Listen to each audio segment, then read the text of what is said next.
ఉంటే దయచేసి నుంచోవలసిందిగా కోరుతున్నాము. మైక్ మేడం గారికి పాస్ చేయవలసిందిగా రిక్వెస్ట్ చేస్తున్నాం. మేడం, మీ పేరు, ఎక్కడి నుంచి వచ్చారు, ప్రశ్న ఎవరిని అడగబోతున్నారు? Good evening to all. Sir, నేను సీఎం గారిని ఒక చిన్న ప్రశ్నని అడగాలనుకుంటున్నాను.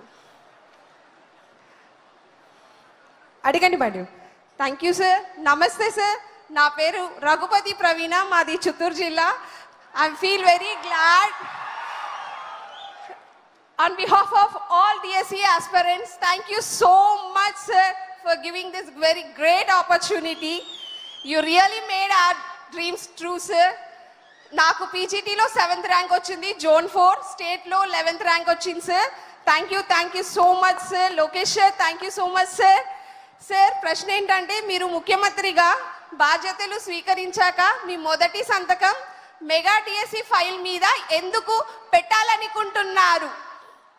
పెట్టారు, సారీ.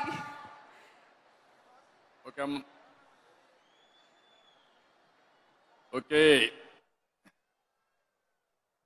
మిమ్మల్ని అందరినీ చూస్తామంటే చాలా మీటింగ్లు పెట్టాను నా జీవితంలో. చాలా పనులు కూడా చేశాను. కానీ ఈరోజు మీ అందరి ఆనందం చూస్తూ ఉంటే మీ అందరికంటే నాకు ఎక్కువ ఆనందంగా ఉంది. మీ ముఖాల్లో ఆనందం చూడాలనుకున్నాను, అది ఈరోజు సాధ్యపడింది. ఇప్పుడే చిత్తూరు జిల్లా నా సొంత జిల్లా. కంగ్రాచులేషన్స్, మంచి పర్ఫార్మెన్స్ చేశారు. నేను 5 సంవత్సరాలు ప్రతిపక్షంలో ఉన్నప్పుడు ఒక్క టీచర్ని నియమించలేదు. నియమించకుండా క్వాలిటీ ఆఫ్ ఎడ్యుకేషన్ పెరిగిపోయిందని తప్పుడు ప్రచారం మొదలుపెట్టారు. నేను ముఖ్యమంత్రి అయిన మొదటి సంవత్సరం నుంచి విద్య పైన శ్రద్ధ పెట్టాను. విద్య పైన శ్రద్ధ పెట్టి ఆ రోజు ఎక్కడికి పోయినా తల్లిదండ్రులకు చెప్పేవాడిని, మీ పిల్లల్ని బాగా చదివించండి, ఎంత ఆస్తి ఇస్తారో అది ముఖ్యం కాదు, కానీ ఏ విధంగా మీరు మంచి చదువు చెప్పిస్తే మీ పిల్లలు మీరిచ్చే ఆస్తి కంటే 1000 రెట్లు ఎక్కువ సంపాదించే నాలెడ్జ్ వస్తుందని చెప్పాను. నేను ఆ రోజు చాలా మందికి చెప్పాను ఐటీ చదవమని. కొంతమంది నా మీద నమ్మకం పెట్టుకున్నారు.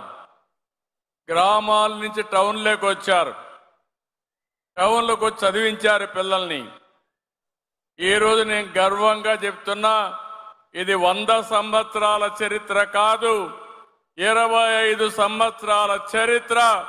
నేను ఆ రోజు చెప్పినప్పుడు చదువుకున్న వాళ్ళు ప్రపంచమంతా వెళ్ళి అందరికంటే ఎక్కువ ఆదాయం సంపాదించి మళ్ళీ తల్లిదండ్రులకు డబ్బులు పంపిస్తున్నారు. ఒక్క ఎడ్యుకేషన్, ఒకే ఒక పబ్లిక్ పాలసీ. ఇక్కడ ఉండే టీచర్లు ఇక్కడ కొత్తగా వచ్చారు మీరందరూ. ఈరోజు మీరందరూ గుర్తుపెట్టుకోవాలి, ఈ రాష్ట్రంలో అందరూ ముఖ్యమంత్రులు ఎంతమంది ఉద్యోగాలు ఇచ్చారో అన్ని ఉద్యోగాలు నేను ఒక్కడనే ఇచ్చానని చెప్పి కూడా నేను మీ అందరికీ తెలియజేస్తున్నా. ఏ విషయంలోనైనా అశ్రద్ధ చూపాం, కానీ టీచర్స్ విషయంలో నేను ఎప్పుడూ అశ్రద్ధ చూపేయలేదు. దానికి కారణం మన పిల్లల భవిష్యత్తు. ఈరోజు ఇక్కడ కొంతమంది మాట్లాడారు, వాళ్ళ ఏవిఎంలు చూసాం, వాళ్ళ హిస్టరీ కూడా మనం చూస్తే ఎన్ని కష్టాలు పడ్డారో వాళ్ళు 6 మంది చెప్పారు. కానీ ఈ 16,000 మంది చరిత్ర కూడా అదే నమూనాలో ఉంది. అవునా కాదా అని మిమ్మల్ని అందరిని అడుగుతున్నా. అందుకే నేను ముఖ్యమంత్రి అయిన వెంటనే సూపర్ 6 చెప్పాను, నన్ను నమ్మారు. అందులో మొదటి సూపర్ 6 ఉద్యోగాలు, మెగా డిఎస్సి. అందరూ అన్నారు సాధ్యమా అన్నారు. మెగా డిఎస్సిని సూపర్ హిట్ చేసినటువంటి కూటమి గట్టిగా మీరే చేపట్టు కూడా చెప్పాలి. అవునా కాదా? నా ఆలోచన ఒకటే, నేను టీచర్లను ఎక్కువగా గౌరవించాను. ఆ గౌరవం కూడా మీరు పిల్లల భవిష్యత్తు మారుస్తారని. అందుకే హెచ్ఆర్డి మినిస్టర్ లోకేష్ గారిని, ఆయన టీంని మనస్ఫూర్తిగా అభినందిస్తున్నా. ఎన్ని అడ్డంకులు వచ్చినా ఎక్కడ కూడా ఇబ్బంది లేకుండా నేను పెట్టిన మొదటి సంతకాన్ని 150 రోజుల్లో అమలు చేసే బాధ్యత తీసుకున్నారు. అలాంటి వారిని అభినందిస్తూ, నీ మీద ఒక బాధ్యత ఉందమ్మా. నీ మీదనే కాదు, ఇక్కడ అందరి పైన ఉంది. నాకు ఒక కోరిక ఉంది, మీకు ఒక కోరిక ఉంది. మీ కోరిక ఉద్యోగం, అది తీరింది. నా కోరిక ఈ రాష్ట్రంలో పేదరికం లేని సమాజం రావాలి. అది విద్య వల్లనే సాధ్యం. ఆ బాధ్యత మీది. ఏం తమ్ముళ్ళు సిద్ధమా అని మిమ్మల్ని అడుగుతున్నా. ఏం తమ్ముళ్ళు మీరు? ఏంటమ్మా ఆడబిడ్డలు 33% ఉద్యోగాల్లో నేనే రిజర్వేషన్లు పెట్టాను. అందుకే ఈరోజు మీటింగ్ లో చూస్తే మగవారి కంటే మా ఆడబిడ్డలే ఎక్కువగా కనపడొస్తున్నారు. కంగ్రాచులేషన్స్ మహిళలందరికీ. చదువు విషయంలో కూడా మనం ఒకసారి ఆలోచిస్తే ఆడవాళ్లే బాగా చదువు చెప్పగలుగుతారు. ఈరోజు మా లోకేష్ గారికి కూడా నేను ఎప్పుడు చదువు విషయంలో పట్టించుకోలేదు. మా మిస్సెస్ అన్నీ చేసింది.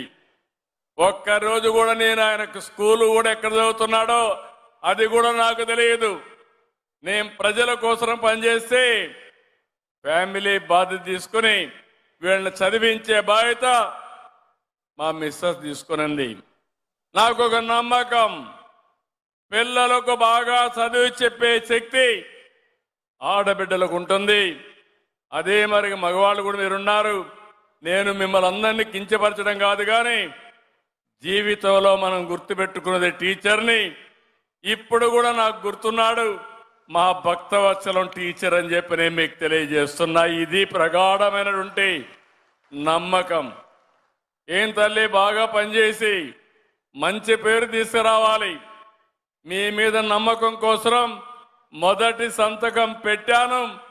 ఈ మొదటి సంతకం 2047 ఆంధ్రప్రదేశ్ని స్వర్ణాంధ్రప్రదేశ్ దేశంగా ఈ విద్యా వ్యవస్థలో మార్పులు తెచ్చే విధంగా మీరు పనిచేయాలని మరొక్కసారి మీ అందరికీ పిలిపిస్తూ చేస్తారని చెప్పి ఆశిస్తూ అందరికీ నమస్కారాలు. Thank you. ధన్యవాదములు సార్.